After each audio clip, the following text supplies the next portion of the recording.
গত ৩ ফেব্রুয়ারি কী হয়েছিল ধোলাইখাল?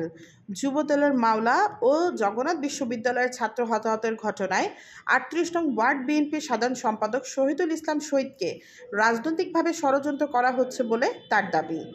ছাত্র এবং মাওলার হতাহতের খবর শুনে ঝামেলা মিটাতে এসে কেউ ছাত্রদের কাছে ভুল তথ্য দিচ্ছে বলে দাবি করেন ভুক্তভোগী শহীদ। তিনি বলেন, আপনারা ভিডিও দেখেন, আমি অবস্থা থামানোর চেষ্টা করেছি, আর বিষয়টা তো আমার সাথে না, ঝামেলা হয়েছে ছাত্র এবং মাওলার। এখানে আমার বিরুদ্ধে ষড়যন্ত্র করে ছাত্রদের ভুল তথ্য দেয় কেউ এবং পরবর্তীতে ছাত্ররা আমার বাড়ি ভাঙচুর করে।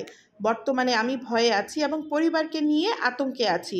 শহীদের অনুরোধ, ছাত্ররা সত্যতা উদ্ঘাটন করুক এবং দোষীদের বিচারের আওতায় আনা হোক।